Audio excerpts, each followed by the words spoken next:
ಆಜಿ ಮಸಾಲ. ಎಂತ ಅಡಿಗೆಯ ರುಚಿಯಾಗೋ ರಹಸ್ಯವು 20 ರೂಪಾಯಿ. ಮೊನ್ನೆಯಿಂದ ದೆಹಲಿ ಅಕ್ಷರಶಃ ರಣರಂಗವಾಗಬಿಟ್ಟಿದೆ. ಏಕೆ ಅಂತ ಅಂದರೆ ಕೇಂದ್ರ ಸಚಿವ ಧರ್ಮೇಂದ್ರ ಪ್ರಧಾನ್ ಅವರ ರಾಜೀನಾಮೆಗೆ ಆಗ್ರಹಿಸಿ ವಿದ್ಯಾರ್ಥಿಗಳು ಪ್ರತಿಭಟನೆಯನ್ನು ಕೈಗೊಂಡರು. ಅದಾದ ನಂತರ ಅಲ್ಲಿ ಒಂದು ರೀತಿಯಲ್ಲಿ ರಕ್ತ ದೋಕುಳಿನೇ ಆಗಿಬಿಡ್ತು. ಅಲ್ಲಿ ಭದ್ರತೆಗೆ ಅಂತ ನಿಯೋಜನೆಗೊಂಡಿದ್ದಂಥ ಸಿಬ್ಬಂದಿ ವಿದ್ಯಾರ್ಥಿಗಳ ಮೇಲೆ ಹಲ್ಲೆಯನ್ನು ನಡೆಸಿಬಿಟ್ರು. ಅದಾದ ನಂತರ ನಿನ್ನೆ ಕಾಂಗ್ರೆಸ್ ಕೂಡ ಬೀದಿಗಿಳಿದಿತ್ತು. ಪ್ರಧಾನಿ ನರೇಂದ್ರ ಮೋದಿ ಅವರ ನಿವಾಸದ ಎದುರು ಪ್ರತಿಭಟನೆಯನ್ನ ಮಾಡಿತು. ಈಗ ವಿದ್ಯಾರ್ಥಿಗಳ ಪ್ರತಿಭಟನೆಗೆ ಪತರುಗುಟ್ಟಿತ ಕೇಂದ್ರ.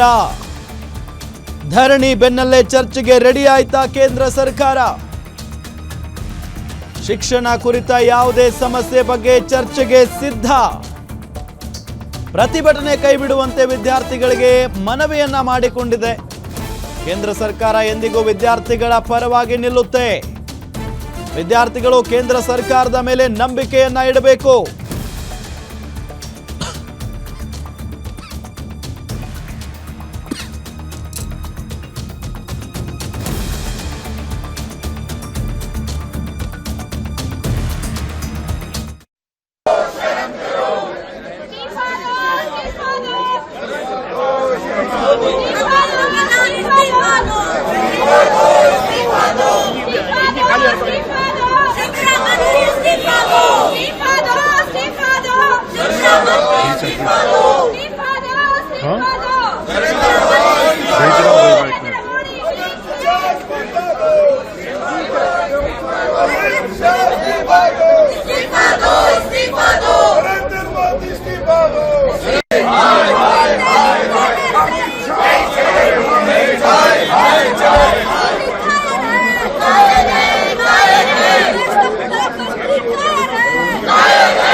ನೀಟ್ ಅಕ್ರಮದ ವಿರುದ್ಧ ತೊಡೆ ತಟ್ಟಿ ನಿಂತಿದೆ ಕೈಪಡೆ.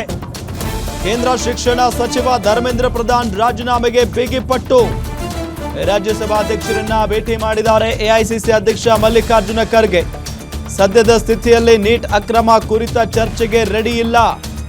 ಧರ್ಮೇಂದ್ರ ಪ್ರಧಾನ್ ರಾಜೀನಾಮೆ ಬಳಿಕವಷ್ಟೇ ಚರ್ಚೆಗೆ ಬರ್ತೀವಿ. ರಾಜ್ಯಸಭಾ ಅಧ್ಯಕ್ಷರನ್ನ ಭೇಟಿ ಮಾಡಿ ತಮ್ಮ ನಿಲುವನ್ನ ತಿಳಿಸಿದ್ದಾರೆ ಮಲ್ಲಿಕಾರ್ಜುನ ಖರ್ಗೆ. ನೋಡಿ, ನೀಟ್ ಅಕ್ರಮದ ವಿರುದ್ಧ ತೊಡೆ ತಟ್ಟಿ ನಿಂತಿದೆ ಈಗ ಕೈಪಡೆ. ಕೇಂದ್ರ ಶಿಕ್ಷಣ ಸಚಿವ ಧರ್ಮೇಂದ್ರ ಪ್ರಧಾನ್ ರಾಜೀನಾಮೆಗೆ ಬಿಗಿಪಟ್ಟು ಹಿಡಿದಿರುವುದು. ರಾಜ್ಯಸಭಾ ಅಧ್ಯಕ್ಷರನ್ನ ಮಲ್ಲಿಕಾರ್ಜುನ ಖರ್ಗೆ ಅವರು ಭೇಟಿ ಮಾಡಿದ್ದಾರೆ. ಸದ್ಯದ ಸ್ಥಿತಿಯಲ್ಲಿ ನೀಟ್ ಅಕ್ರಮ ಕುರಿತ ಚರ್ಚೆಗೆ ರೆಡಿ ಇಲ್ಲ. ಧರ್ಮೇಂದ್ರ ಪ್ರಧಾನ್ ರಾಜೀನಾಮೆ ಬಳಿಕವಷ್ಟೇ ಚರ್ಚೆಗೆ ಬರ್ತೀವಿ. ರಾಜ್ಯಸಭಾ ಅಧ್ಯಕ್ಷರನ್ನ ಭೇಟಿ ಮಾಡಿ ತಮ್ಮ ನಿಲುವನ್ನ ತಿಳಿಸಿದ್ದಾರೆ ಮಲ್ಲಿಕಾರ್ಜುನ ಖರ್ಗೆ ಅವರು.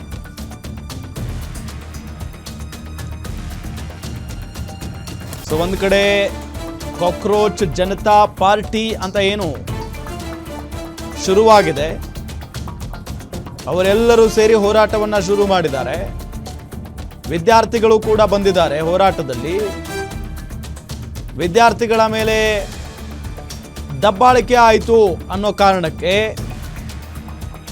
ಕಾಂಗ್ರೆಸ್ ಕೂಡ ಈಗ ಎಂಟ್ರಿ ಕೊಟ್ಟಿರೋದು. ಜೊತೆಗೆ ನಿನ್ನೆ ದೊಡ್ಡ ಮಟ್ಟದ ಪ್ರತಿಭಟನೆಯನ್ನ ಕೂಡ ಕಾಂಗ್ರೆಸ್ ಮಾಡಿತು ಪ್ರಧಾನಿ ನರೇಂದ್ರ ಮೋದಿ ಅವರ ನಿವಾಸದ ಎದುರು. ಅದಾದ ನಂತರ ದೊಡ್ಡ ಹೈಡ್ರಾಮಾ ಕೂಡ ಆಯಿತು. ಅವರನ್ನು ವಶಕ್ಕೆ ಪಡೆದುಕೊಳ್ಳುವಂಥ ಕೆಲಸ ಕೂಡ ಆಯಿತು. ಇದೆಲ್ಲದರ ನಡುವೆ ಇವತ್ತು ಬ್ಲ್ಯಾಕ್ ಡೇ ಆಚರಿಸ್ತಾ ಇದ್ದಾರೆ ಕಾಂಗ್ರೆಸ್ನವರು. ಬ್ಲ್ಯಾಕ್ ಡೇ ಅಂತ ಹೇಳಿ. ಸೊ ಆ ನಿಟ್ಟಿನಲ್ಲಿ ನಾವು ಚರ್ಚೆಗೆ ಬರೋದಿಲ್ಲ, ಕೇಂದ್ರ ಶಿಕ್ಷಣ ಸಚಿವ ಧರ್ಮೇಂದ್ರ ಪ್ರಧಾನ್ ರಾಜೀನಾಮೆ ಕೊಡಲೇಬೇಕು, ಈ ರೀತಿಯಾಗಿ ರಾಜ್ಯಸಭಾ ಅಧ್ಯಕ್ಷರನ್ನ ಭೇಟಿ ಮಾಡಿ ಎಐಸಿಸಿ ಅಧ್ಯಕ್ಷ ಮಲ್ಲಿಕಾರ್ಜುನ ಖರ್ಗೆ ಅವರು ಹೇಳಿದ್ದಾರೆ. ಸದ್ಯದ ಸ್ಥಿತಿಯಲ್ಲಿ ನೀಟ್ ಅಕ್ರಮ ಕುರಿತ ಚರ್ಚೆಗೆ ನಾವು ರೆಡಿ ಇಲ್ಲ.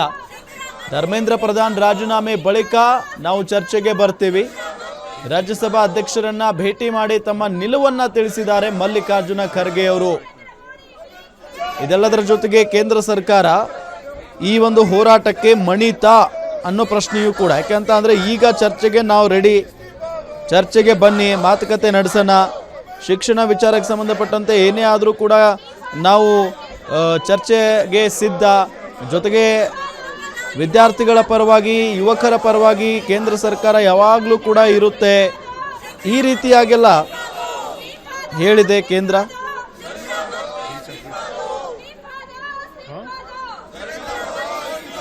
ಇನ್ನು ಲೋಕಸಭೆಯಲ್ಲಿ ಕಿರಣ್ ರಿಜಿಜು ಅವರು ಮಾತನಾಡ್ತಾ ಇದ್ದಾರೆ, ಬನ್ನಿ ನೋಡೋಣ.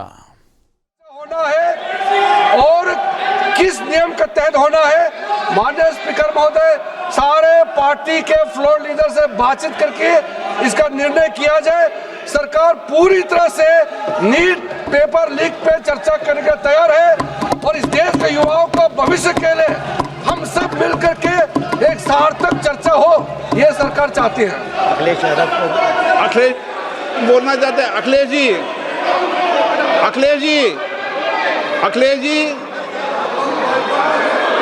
अखिलेश जी, महोदय, अध्यक्ष महोदय, ये अध्यक्ष महोदय, ये अध्यक्ष महोदय, आपको नहीं बोलने दे रहे. अध्यक्ष महोदय, अखिलेश जी, आपको नहीं बोलने दे रहे. ये मुद्दा कांग्रेस, समाजवादी पार्टी, बीजेपी का नहीं है.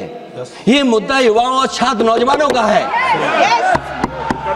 आपने इनको बुलवा दिया, क्या समझौता कर लिया आपने? क्या आपने क्यों नहीं बोलने दिया हमें? अध्यक्ष आपको मैंने महोदय, बोलने के लिए कहा. एक मिनट प्लीज.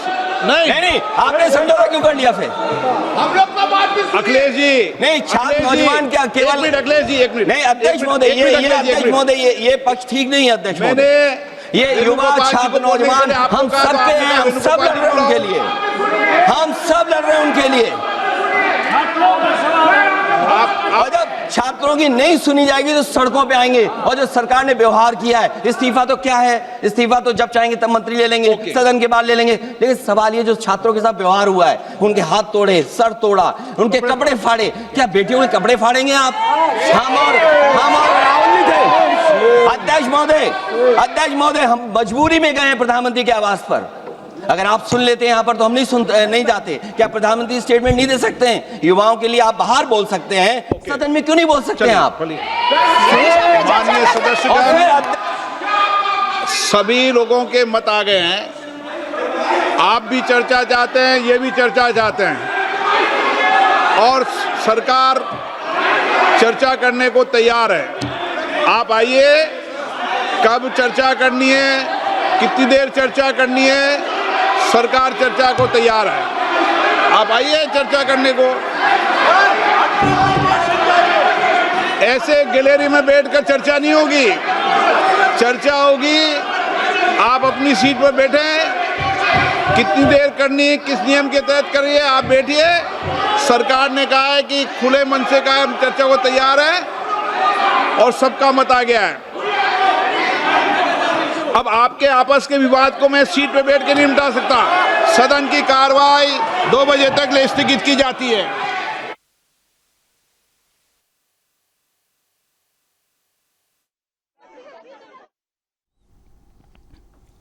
ಎಸ್ ನೋಡಿ, ಕಿರಣ್ ರಿಜಿಜು ಅವರು ಮಾತನಾಡ್ತಾ ಹೇಳಿದರು, ನಾವು ಚರ್ಚೆಗೆ ರೆಡಿ ಇದ್ದೀವಿ ಅಂತ ಹೇಳಿ, ನಾವು ಚರ್ಚೆಗೆ ರೆಡಿ ಇದ್ದೀವಿ ಅಂತ ಹೇಳಿದರು. ಸೊ ಆ ನಿಟ್ಟಿನಲ್ಲಿ ಚರ್ಚೆಗೆ ಕಾಂಗ್ರೆಸ್ ಸಿದ್ಧ ಇಲ್ಲ.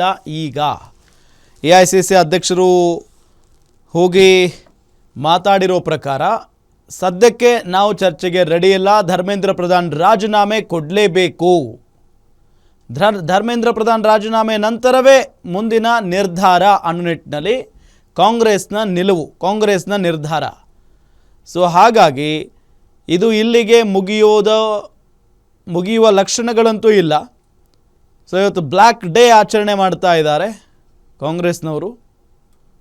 ಸೊ ಇನ್ನೊಂದು ಬದಿಯಲ್ಲಿ ದೃಶ್ಯದಲ್ಲಿ ನಿಮಗೆ ತೋರಿಸ್ತಾ ಇದ್ದೀವಲ್ಲ ನಾವು, ರಾಹುಲ್ ಗಾಂಧಿ ಅವರು ಕೆಳಗಡೆ ಬಿದ್ದು ಹೊಳಾಡ್ತಾ ಇದ್ರು ನಿನ್ನೆ, ನಾನು ಬರಲ್ಲ, ನಾನು ಇಲ್ಲೇ ಹೋರಾಟ ಮಾಡ್ತೀನಿ ಅಂತ. ಬಟ್ ಪೊಲೀಸ್ನವರು ಎತ್ತಾಕೊಂಡು ಹೋದರು, ವಶಕ್ಕೆ ಪಡೆದರು.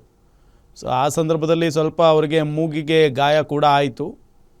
ಸೊ ಅದು ನಿನ್ನೆಯ ದೃಶ್ಯ. ಬಟ್ ಇವತ್ತು ಬ್ಲ್ಯಾಕ್ ಡೇ ಆಚರಣೆ ಮಾಡ್ತಾ ಇದ್ದಾರೆ ಕಾಂಗ್ರೆಸ್ನವರು.